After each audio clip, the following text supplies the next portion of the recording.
राजा परीक्षित पांडवों के वंशधर, और सबसे बड़ी बात वो हैं जिनकी भगवान गर्भ में जाके रक्षा करते हैं, वो परीक्षित राजा। जैसे ही दूसरा मुकुट धारण किया, मन इतना विकृत हो गया कि वन में गए, आखेट को वन में गए थे, जलपान की इच्छा हुई। तभी एक शमिक ऋषि के आश्रम पर पहुंचे। वहां त्रातक समाधि में ऋषि बैठे थे।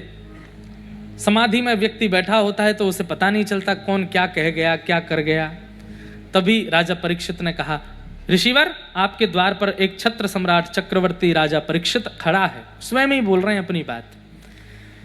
कलयुग का यह भी प्रभाव है कि अपने गुण परिचय स्वयं ही बताने लग जाते हैं। दे रहे हैं, पृथ्वी का एक छत्र सम्राट चक्रवर्ती राजा परीक्षित आपके द्वार पर खड़ा है, प्यास से व्याकुल है, पानी पिलाइए। समाधि में बैठे थे शमिक ऋषि, नहीं सुना तो कलयुग ने दूसरा प्रभाव दिखाया। क्या? समाधि में देखते हुए भी राजा परीक्षित को यह नहीं लगा कि ये समाधि में, यह लगा कि ये पाखंड कर रहे हैं। मरा हुआ सर्प गले में डाल दिया, अपमान करा दिया। राजा परीक्षित लो, बस इतना ही काफी है। कलयुग एक गलती करवाता है आपसे और उसके बाद फिर 32 दिखाता है आपको। अब आएगा आनंद, अब तेरा पूरा जीवन उलट फेर कर दिया मैंने। एक अपराध करवा दिया राजा परीक्षित से। लौट करके जैसे ही राजा परीक्षित आए, जैसे ही मुकुट उतार करके धरा, सोचने लगे, संतों के चरणों में सिर झुका के प्रणाम करने वाला मैं, वह सर्प केवल इसलिए उनके गले में डाल दिया क्योंकि उन्होंने मुझे जल नहीं पिलाया। इतना अपमान बोध मुझको हुआ। शमिक ऋषि की जब आंख खुली तो सामने बेटा बैठा था, उसका नाम था श्रृंगी। वो रो रहा था। उन्होंने कहा, रो क्यों रहे हो? बोले, आपके गले में मरा हुआ बेवजह डाल दिया सर्प परीक्षित ने। कोई बात नहीं, राजा हैं, बड़े बड़े काम करते रहते हैं, छोटे मोटे काम उनसे हो जाते हैं, कोई बात नहीं। बोले, नहीं पिताजी, कोई बात नहीं, मैंने श्राप दे दिया राजा परीक्षित को, आज के ठीक 7वें दिन उसको तक्षक सर्प डस देगा और उसकी मृत्यु हो जाएगी। पिता ने बेटा को डांटा, ये तूने अच्छा नहीं किया। रोगी का इलाज करना चाहिए, वैद्य को औषधि देनी चाहिए, ना कि विष।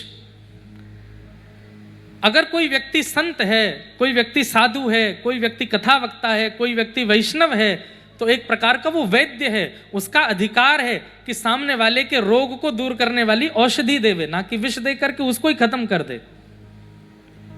ज्ञान रूपी औषधि।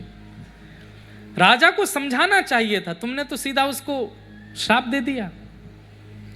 अपने गौरमुख शिष्य को बुलाया, बोले, जाओ जाकर के राजा परीक्षित को बता दो उसके जीवन के केवल 7 दिन बचे।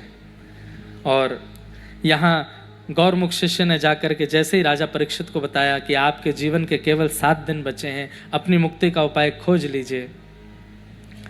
राजा परीक्षित ने तुरंत अपने पुत्र को राज्य गद्दी पर बिठाया, स्वयं निकल गए गंगा के तट पर और वहां जाकर के संतों से पूछने लगे, मेरे जीवन के केवल 7 दिन बचे हैं, मुक्ति का उपाय बताइए।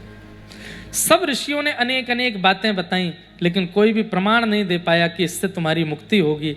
तभी उस सभा में आगमन हुआ श्री सुखदेव जी महाराज का। ये वही सुख हैं जिनकी पहले दिन मैं कथा सुना रहा था। ठाकुर जी स्वयं सुख बन करके किशोरी जी को कृष्ण कृष्ण कृष्ण सुना रहे थे। तभी किशोरी जी ने उस सुख को आज्ञा की कि आप जाकर के पृथ्वी पर भगवान नाम भगवत कथा का प्रचार करो। वही सुखदेव जी जो ठाकुर जी के ही स्वरूप हैं, पृथ्वी पर वेदव्यास जी के गर्भ से प्रकट हुए, जिन्होंने भागवत की कथा गा करके पूरे जनमानस को कृतार्थ कर दिया। वही सुखदेव जी अब परीक्षित की सभा में आए। परीक्षित ने एक आसन लगा दिया था, व्यास आसन, कि जिसको भी उत्तर देना हो 7 दिन में मरने वाले की मुक्ति का उपाय क्या है, इस पर बैठ करके दे। अभी तक कोई भी ऋषि इतनी हिम्मत नहीं कर पाया कि उस आसन पर बैठे। सुखदेव जी दौड़ घूमते घूमते आ रहे थे और आकर के सीधे उस आसन पर ही बैठे, सीधे आकर के बैठ गए। राजा परीक्षित ने तुरंत चरणों में प्रणाम करते हुए कहा कि महाराज, मेरे जीवन के केवल 7 दिन बचे हैं, मेरी मुक्ति का उपाय बताइए। आहा, और यहां से श्री सुखदेव जी कहना प्रारंभ करते हैं, बंधुओं, गुरु वही जो हरि सो मिलावे, गुरु वही जो अज्ञान मिटावे, गुरु वही जो सद्मार्ग दिखावे, और गुरु वही जो सब तज वृंदावन बसावे, वो गुरु। और एक बात और कह दें अंत में, गुरु वही जो प्रश्न करना सिखावे। प्रश्न का उत्तर देने वाला गुरु नहीं होता, प्रश्न करना सिखावे वो गुरु होता है। क्या प्रश्न करना चाहिए हमें ये विवेक नहीं होता।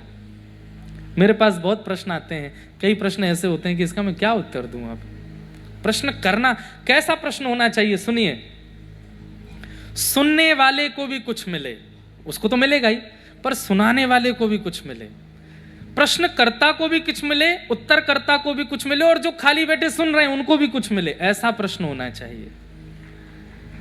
राजा परीक्षित ने क्या प्रश्न किया? जिसके जीवन के अल्प दिन बचे हैं, 7 दिन बचे हैं, उसको अपनी मुक्ति के लिए क्या करना चाहिए? लेकिन यहां सुखदेव जी महाराज उत्तर नहीं दे रहे हैं, उसका प्रश्न सुधार रहे हैं। क्या कहते हैं? बहुत ध्यान से सुनिए। सुखदेव जी कहते हैं, परीक्षित, अगर ये प्रश्न जो तुम कर रहे हो, ये तुमने अगर पूरे जगत के लिए किया है तो ये प्रश्न बहुत अच्छा है, पर पर्सनली अपने लिए किया है तो ये प्रश्न उचित नहीं है। क्यों? मैं जगत में नहीं आता? नहीं, तुम जगत में आते हो, लेकिन तुम्हारे साथ में कुछ टर्म्स एंड कंडीशंस हैं। ध्यान से सुनिएगा, कितनी अच्छी बात है।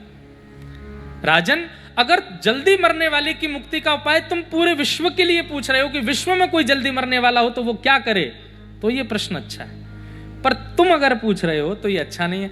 राजा परीक्षित बोले, मरने का श्राप तो मुझे लगा है 7 दिन में, तो मैं ही तो पूछूंगा, मेरे लिए उचित क्यों नहीं है? तब सुखदेव जी जो बात कहते हैं वो सुनने योग्य है। वे कहते हैं, राजन, तुम कौन हो इस पर विचार करो। तुम पांडवों के वंशधर हो, ये विचार मत करो। तुम उत्तरा के बेटे हो, ये विचार मत करो। तुम अभिमन्यु के पुत्र हो, ये विचार मत करो। तुम वो हो जो गर्भ में मरने वाले थे, लेकिन भगवान ने आके रक्षा की। और ठाकुर जी ने केवल इसलिए तो तुमको नहीं बचाया था कि तुम एक दिन राजा बन जाओ, एक दिन एक छत्र सम्राट बन जाओ, और एक दिन तुमको मरने का श्राप मिले तो तुम मुझसे बचने का उपाय पूछो। वहीं मर जाते तुम मातृ गर्भ में। ठाकुर जी ने तुम्हारी रक्षा की, इसलिए ठाकुर जी कोई बड़ा कार्य तुमसे कराना चाहते। 7 दिन में मृत्यु के मुक्ति का उपाय तुम पूछ रहे हो। अपने चारों तरफ नजर घुमा के देखो, हजारों संतों के बीच में तुम बैठे हो। तुम कुछ नहीं भी करोगे, 7 दिन केवल बैठे रहोगे तो तुम्हारी मुक्ति हो जाएगी, क्योंकि चारों तरफ से हरि नाम तुमको सुनाई दे रहा है। और एक बात बोलूं, 7 दिन बहुत बड़ी बात है। अंतिम दिन होता, अंतिम क्षण होता, और तुम्हारी अंतिम श्वास निकल रही होती, उस समय भी अगर मैं आ गया होता तो भी तुमको मुक्ति मिल जाती। क्यों? मुक्ति के लिए 7 दिन 7 साल आवश्यक नहीं, एक क्षण, एक सेकंड। कैसे पता है? आपने पूरी लाइफ में क्या किया डजंट मैटर, लेकिन आपने अंतिम श्वास लेते हुए अगर कह दिया हरि, नारायण, कृष्ण, राम, गोविंद, गोपाल, और बस कहते ही प्राण चले गए, तो आपके जीवन में जो कुछ भी आपने किया सब इरेजर से मिटा दिया जाता। खत्म, अब तो वैकुंठ ही मिलेगा। क्यों? अंते नारायण स्मृति। आप कहोगे ये बढ़िया है महाराज जी, so let's prepare for the last breath. अब लगते हैं सारे गंदे कामों में, लास्ट ब्रीथ ही तो हरि बोलना है।